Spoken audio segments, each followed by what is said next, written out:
Welcome to Arif uncensored, जहां होती है करियर की असली बातें। नो फेक मोटिवेशन, नो बकवास। यहां हम असली सक्सेस और असली स्ट्रगल्स की बातें करते हैं। आज हमारे साथ बड़े खास गेस्ट हैं। इनका नाम है रमेश गोबी। रमेश जी इंश्योरेंस इंडस्ट्री से ताल्लुक रखते हैं, कमर्शियल इंश्योरेंस में डील करते हैं। और ये इंटरव्यू हमारा थोड़ा सा इंग्लिश में होगा। I hope you guys enjoy it.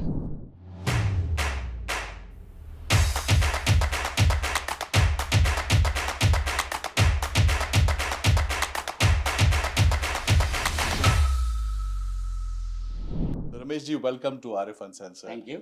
या Ramesh ji, before we start एक थोड़ा सा अपने बैकग्राउंड के बारे में बताइए कि आप इस इंडस्ट्री में कैसे आए।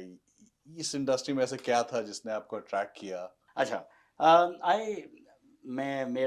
I come with an engineering background. Ji. I was working for Eastman Kodak. That took me to 17 countries. I worked in different countries, different part of the world, including Japan and Bangkok and those part of the world. When I जब मैं Canada आया मैं I actually landed up working for the same company Kodak and then eventually I landed up in Saskatchewan. Saskatchewan में हम 8 साल थे and I was also parallelly running with my wife. I was running a Husky service station, which went well. As the kids started growing, हमको move होना पड़ा Calgary as बच्चों के school के लिए और यूनिवर्सिटी वगैरह के लिए.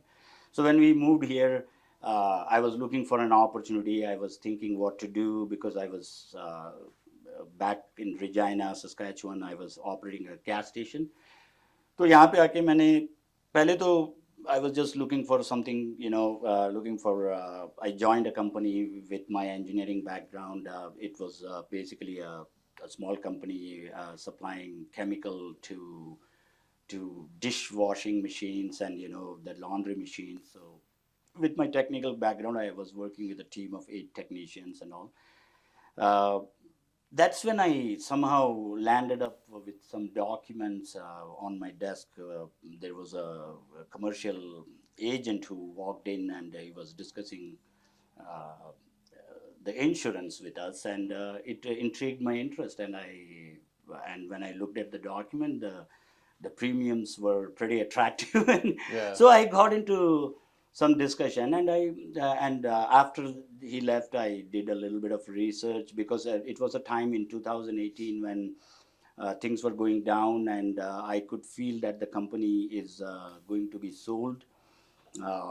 So I was looking for a different opportunity. So luckily, I stumbled upon this. Talking and after doing the research, I found out that it is kind of uh, we are in recession in 2018, and I found out that there is a market for insurance, and the recession is not affecting much of this industry. Of course, it affects the industry when a lot of industries close during the recession. There are less opportunity to sell the products, but the beauty about the insurance industry is it is kind of it works very people try to protect their product much more during the recession. Yeah. Than during the good days. And very interestingly, the insurance sales somehow goes up during the difficult times. So it was 2018, and when I found out that it's a good industry to be, and I found out that there are certain requirements to sell the products and to be in the insurance industry. And I also uh, figured out that it's an ocean. It's not a small industry. Exactly. There are different products. There is life, which is not a compulsory product. Then there is personal lines where you insure your personal car and your automobiles and your home, and personal products like your boats or whatever recreational items.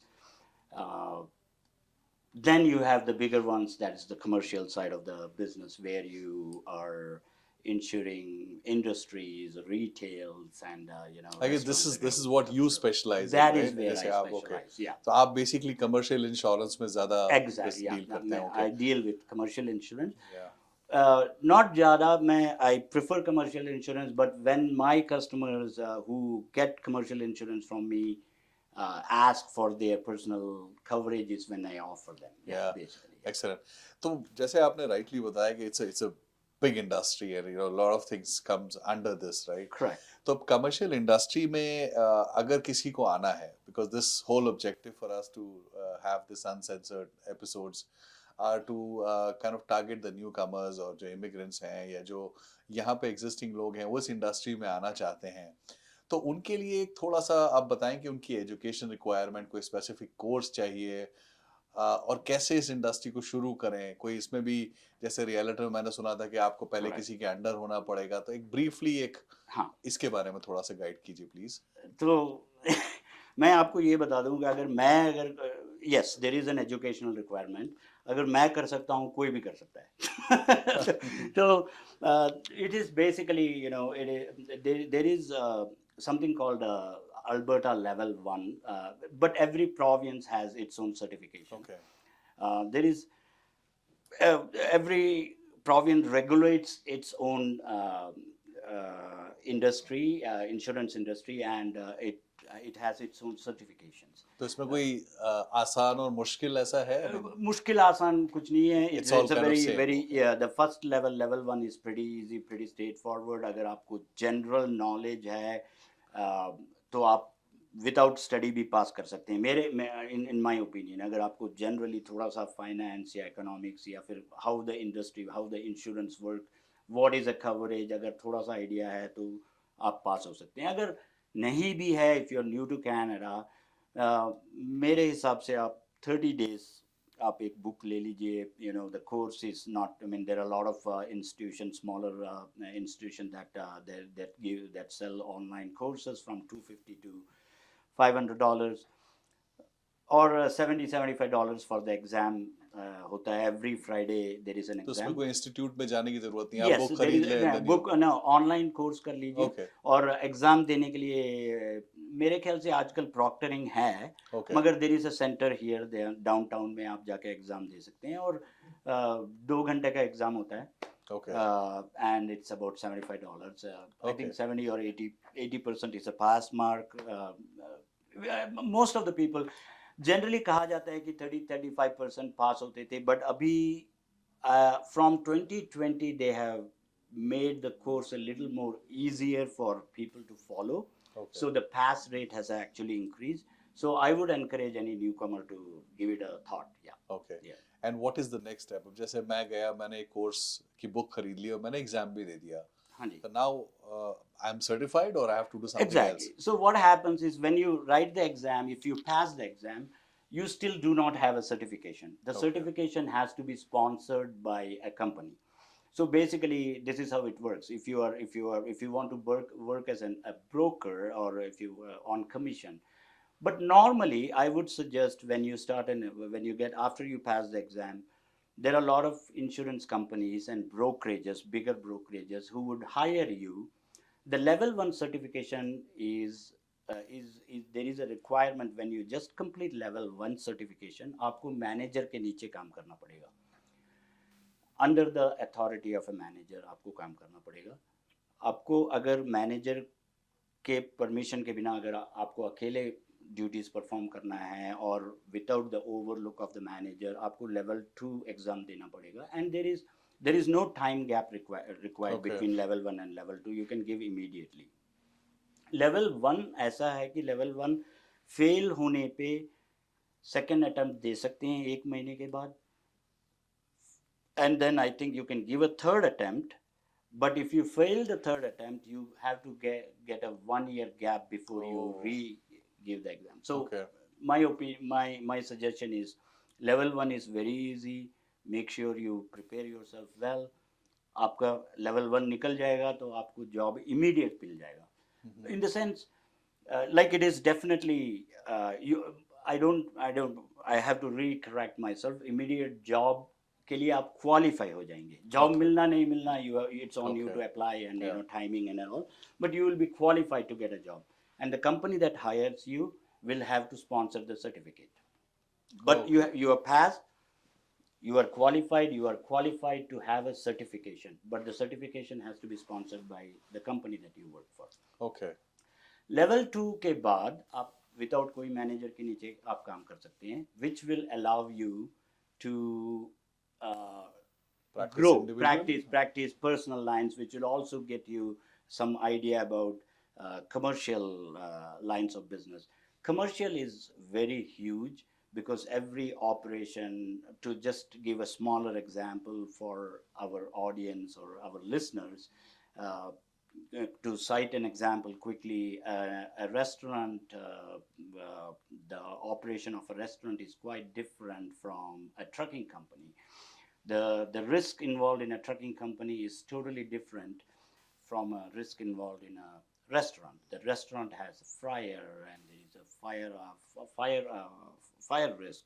There is a oil grease risk. There is a sewage blockage risk, contamination risk, and a lot of other risk. Compared to a trucking industry, the risk is cargo being damaged, or the meat spoiling, or accidents, and property damage, and all those things. So it's a larger field, if you will. If you think of it, now take a huge industry where the manufacturing industry, the risks are totally different. You have to get a coverage for the machinery, for the employees, for their pay, for their salaries, for their safety and everything.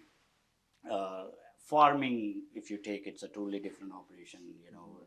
ये सारे commercial में ही है. These are all comes under commercial. Okay. But what happens with time, you will quickly learn that कि commercial में एक ही line में आप stick हो जाओगे. अगर आपका specialty transportation हो गया तो आप you will become mostly into transportation, क्योंकि आपका specialty ऐसे बन जाता है और आपका referral भी ऐसे आने लगता है. तो So I would suggest our listeners कि आप जो पहले choose करते हैं, generally हमारे पास option होता नहीं है. We try to जो business आया हम उठाने की कोशिश करते हैं, but अगर आप शुरू अच्छे reference से करते हैं, अच्छे product से करते हैं, तो आपको आगे चलकर easy होगा. For example, अगर आप insurance करने लगे सिर्फ 16-year kids and all, तो वो 1 महीना भरते हैं, 2 महीने भरते हैं, तीसरे महीने उनके पास they don't have, they miss the payment and the insurance gets cancelled. तो आपको आपका कमीशन वापस देना पड़ेगा. तो एंड और रेफरेंस भी ऐसे ही आएंगे ना कि वो अपने फ्रेंड्स को भेजेंगे आपके पास. तो हमें इसमें बहुत कुछ केयरफुल रहना पड़ता है, क्योंकि प्रोडक्ट आप बेच तो देते हो, उसका जब क्लेम आ जाएगा you have to make sure कि आपको क्लेम्स भी ऑनर करना पड़ता है, और हमारा रेशियो भी आपको मेंटेन करना पड़ता है. ऐसा नहीं है कि हमने 20,000 का पॉलिसी बेचा और हमारा क्लेम आ गया 2 लाख. तो उसमें भी बैलेंस करना पड़ता है. एक क्लेम 2 मिलियन का आ गया तो आप कितना बेचोगे जब तक आपको. बट एक क्वेश्चन है इससे रिलेटेड. हाँ जी. कि as a broker what I understand from a layman कि आपके पास में, correct me if I am wrong, मेरे पास में ये लिस्ट है जिसमें ये 4 कंपनीज या 5 कंपनीज एग्जाम्पल कमर्शियल में डील करती हैं. हाँ जी. और इस सेक्टर में डील करती हैं. तो मैं एज अ ब्रोकर, मेरे पास रिक्वायरमेंट आई, मैंने सिर्फ उसको मैच किया एंड देन आई सेल. हाँ जी. That's exactly what I do. और इसमें एक ब्रोकर के पास एक ऑप्शन होता है कि वो कुछ चीजों को कस्टमाइज कर सकता है, बढ़ा सकता है, कम कर सकता है. बहुत होता है, बहुत होता है. इसीलिए ब्रोकर, इसीलिए that is the role of the broker. Because insurance में एक बहुत इम्पोर्टेंट टर्मिनोलॉजी है जो कहते हैं layman language and common man language. क्योंकि इंश्योरेंस डॉक्यूमेंट जो होता है वो बहुत ही, इट्स अ लीगल डॉक्यूमेंट, और बहुत टेक्निकल वर्डिंग होते हैं और बहुत ही लीगल जॉर्गन्स बहुत होते हैं उसमें ना. तो एक रेगुलेशन इन द 90s लेके आया गया था कि जो डॉक्यूमेंट हम कस्टमर को इश्यू करते हैं वो it should be easy and readable and understandable by any layman. So that is a very important thing. Now coming back to the documents we present to the customer has to be very easy to read and understandable. But जो हम जब policy जब हम बनाते हैं तो it is not a requirement कि वो भी इजी लैंग्वेज में हो. सो जब कस्टमर आते हैं they just tell us their operation. वो तो आएंगे हमें कहेंगे कि जी कि मेरे पास, मैं ट्रकिंग कंपनी चलाता हूँ और मेरे पास 4 ट्रक है. कवरेज क्या चाहिए ये ब्रोकर का काम है। अगर मगर मतलब अगर ट्रकिंग इंडस्ट्री है तो हम आपको मतलब जनरली मैं आपको बता दूंगा कि हमें कार्गो का कवरेज चाहिए। गाड़ी किसी के कहीं एक्सीडेंट हो जाती है तो थर्ड पार्टी जो तीसरे पार्टी को जो नुकसान हो चाहिए उसके लिए कवरेज चाहिए। हमारे ट्रक के लिए हमारी जो नुकसान हो जाती है उसके लिए एक कवरेज चाहिए। और चौथा कवरेज चाहिए आपके कंपनी के लिए, CGL कहते हैं, कमर्शियल जनरल इंश्योरेंस लाइबिलिटी कहते हैं। तो ऐसे 4 डिफरेंट कवरेजेस होते हैं एक ट्रकिंग इंडस्ट्री की। अगर आप कोई मैन्युफैक्चरिंग इंडस्ट्री ले लेते हैं, फिर मैं एक छोटा सा रेस्टोरेंट का एग्जांपल दे देता हूँ। रेस्टोरेंट का आपको इक्विपमेंट का कवरेज चाहिए क्योंकि फ्रायर होता है, वहाँ पे स्टोव होता है, उसका अगर ब्रेक डाउन हो गया तो उसका कवरेज चाहिए। स्टोव अगर ख़राब हो गया तो आपका बिजनेस रुक गया तो there is something called business interruption. अगर बिजनेस रुक गया, बंद हो जाता है, तो आपको फिर भी सैलरी देना पड़ेगा स्टाफ को, क्योंकि स्टाफ कहीं और ना चले जाए ना। तो उसके लिए एक कवरेज होता है कि आपके बिजनेस अगर रुक गया तो आपके स्टाफ को सैलरी देने का और आपके सैलरी का वो कवरेज होता है। एंड वाटर कवरेज होता है, सीवेज कवरेज। तो रेस्ट तो वो तो बट आएंगे ये सिर्फ आपको बता देंगे कि मेरे पास रेस्टोरेंट है। बट ये कवरेज आपको ढूंढना है एज अ ब्रोकर। भाई ये कोई सॉफ्टवेयर आपके पास होता है जिसके जिसके ऊपर आप ये सिलेक्शन करते हैं या सिलेक्शन तो सॉफ्टवेयर नहीं, सॉफ्टवेयर हमें भरने के लिए होता है, जो रिस्क जो भरते हैं होता है। रिस्क समझने के लिए आपको इसीलिए एजुकेशन की ज़रूरत है, ओके इसीलिए इन लोग ऐसे ऐसे सर्टिफिकेशन की ज़रूरत है, क्योंकि you have to understand the risk. और जैसे आपको धीरे पता भी चल जाएगा कि जब आप इंडस्ट्री में आओगे लेवल 1 के साथ, तो आप छोटे गाड़ी और कार इंश्योर करेंगे। When you step into commercial, आपको धीरे धीरे पता ही चल जाएगा कि ये कॉम्प्लिकेटेड है और इसमें you have to understand.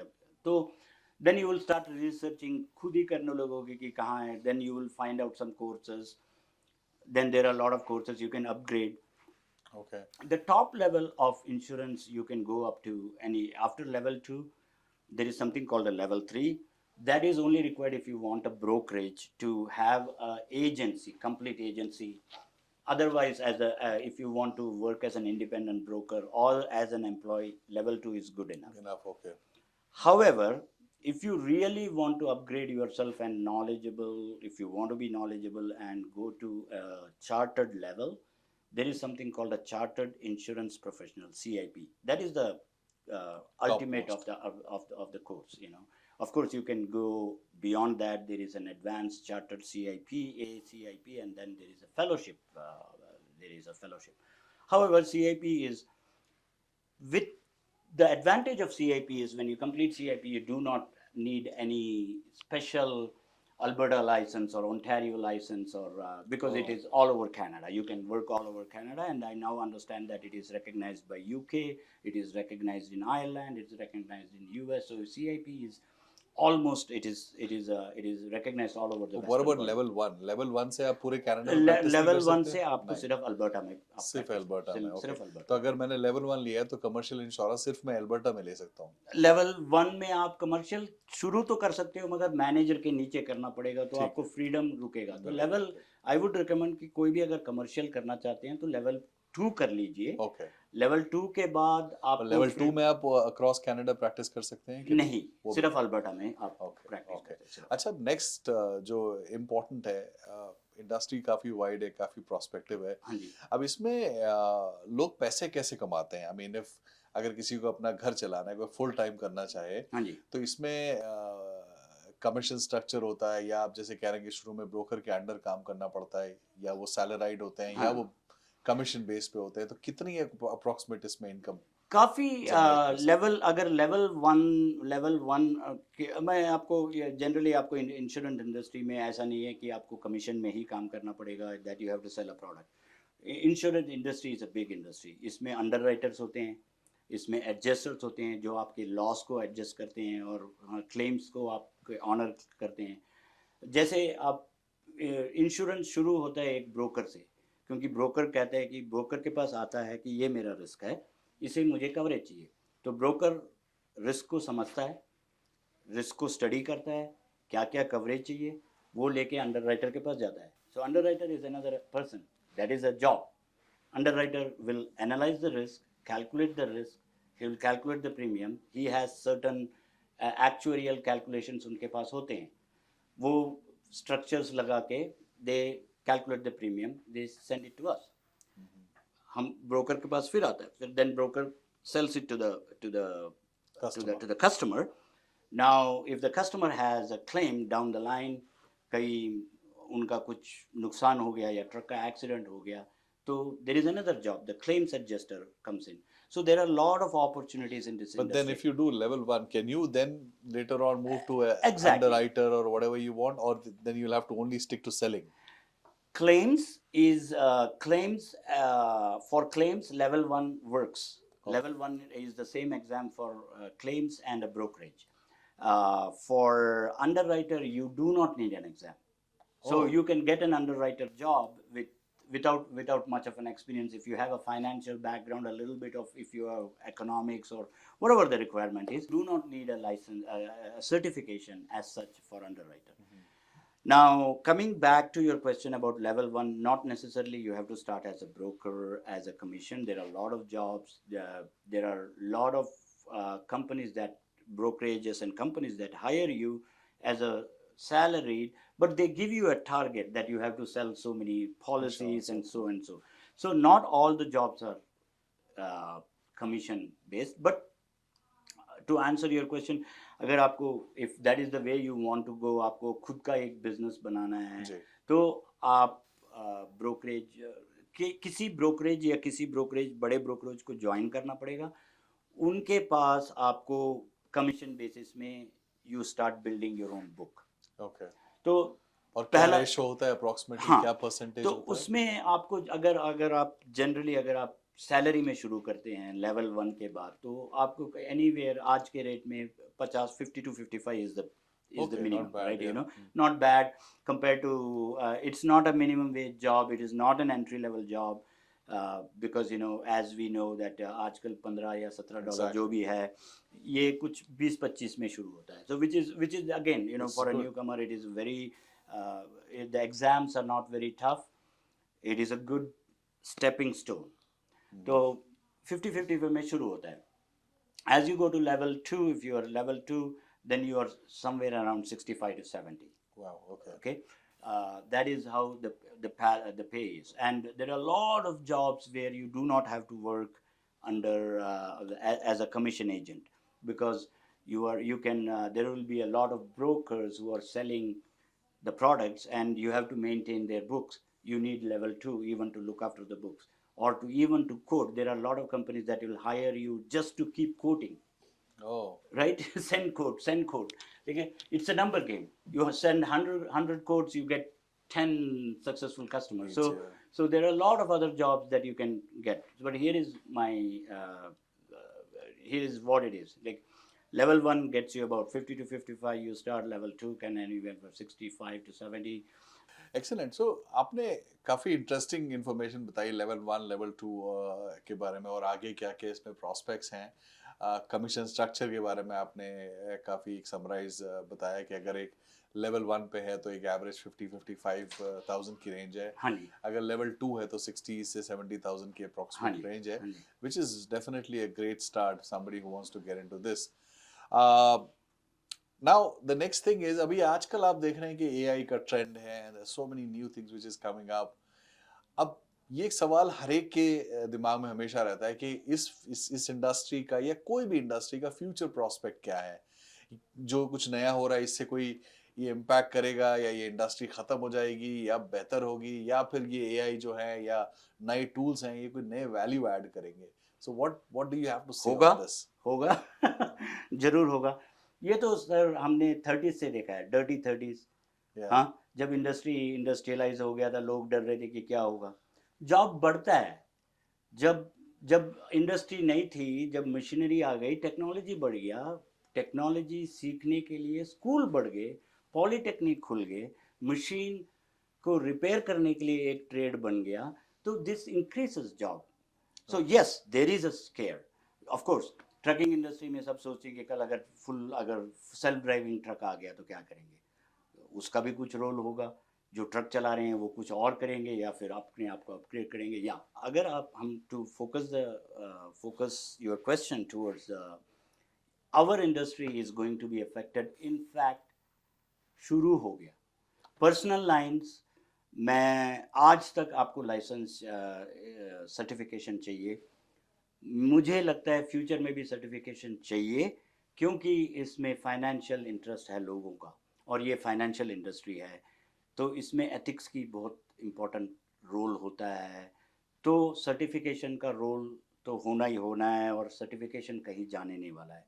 However what it is doing AI is आपकी लाइफ बहुत इजी कर रही है. पहले आप 10 पॉलिसीज बेचते थे, आज 20 बेच पाएंगे.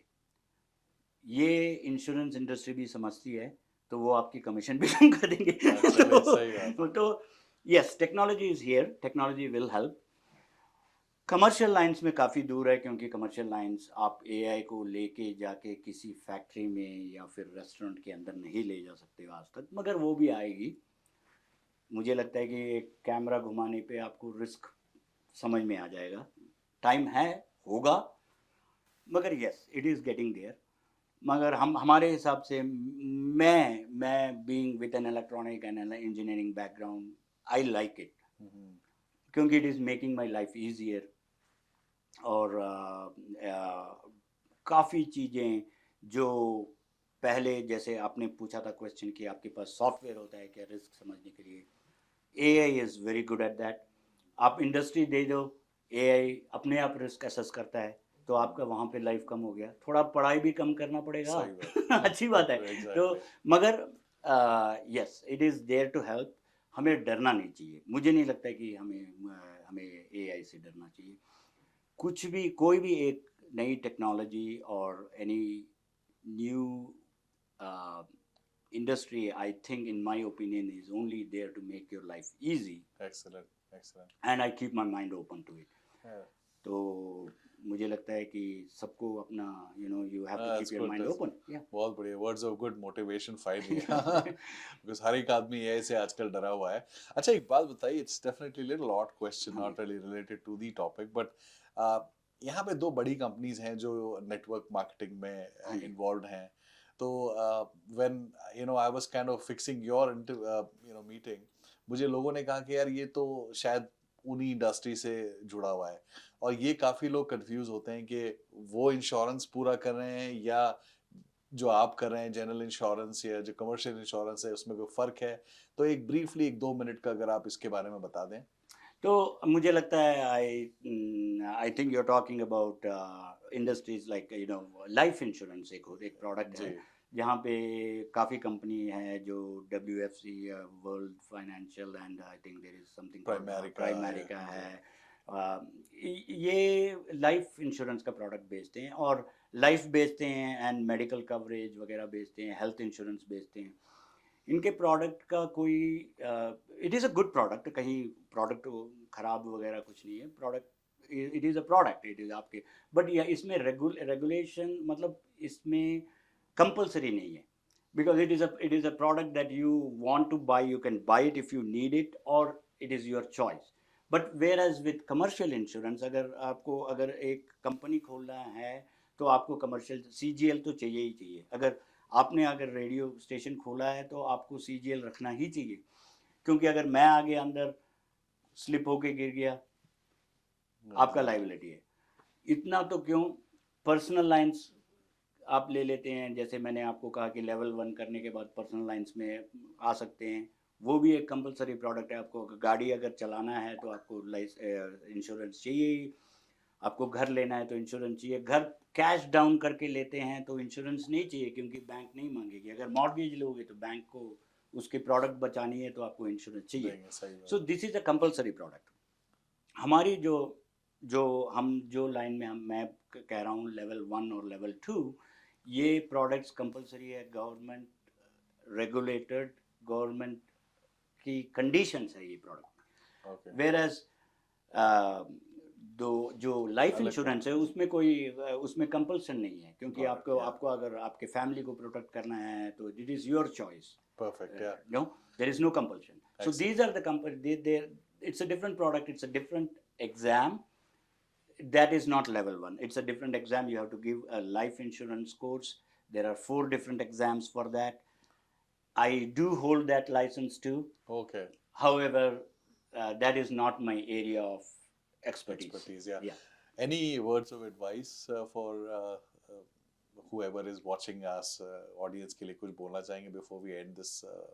मुझे मैं आपको ये आप insurance is a very important product. मुझे भी मैं इतना बता दूं कि मैं जब इंश्योरेंस इंडस्ट्री में आने से पहले मैं खुद इंश्योरेंस को हेट करता था, और किसी को भी मुझे आई एम वेरी श्योर कि किसी को इंश्योरेंस पसंद नहीं है, लेने में झिझकाते हैं। There is always a kind of a negative opinion when it comes to insurance, but it is a very important product and a very important industry. लोगों को ये समझना चाहिए कि कनाडा में कम से कम 10 to 15% of the people are employed one way or the other under insurance. Excellent. क्योंकि it creates jobs. अगर इंश्योरेंस नहीं होता तो कितने इंडस्ट्री खुलते ही नहीं, क्योंकि कौन रिस्क लेगा।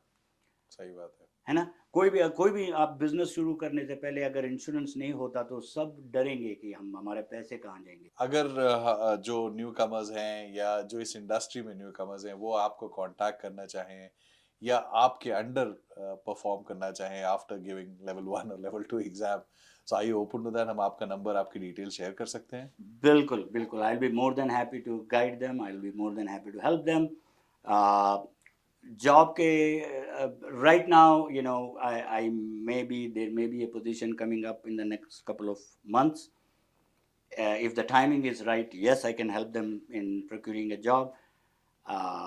And when it comes to education or knowledge, I am more than happy to help them. If they want some classes on the weekend, yeah, I'm ready to help them. I'll do my best. Thank you so much, thank you so much Ramesh ji, आपसे बात करके। उम्मीद है आपको ये episode भी अच्छा लगा होगा। हमने इसमें काफ़ी सारे एलिमेंट्स कवर किए। अगर आपको कोई भी हेल्प चाहिए, कोई भी और इन्फॉर्मेशन चाहिए, Ramesh ji is more than happy to help you. Feel free to contact him. इसके एंड में हम आपको इनकी डिटेल शेयर कर देंगे। Thank you so much.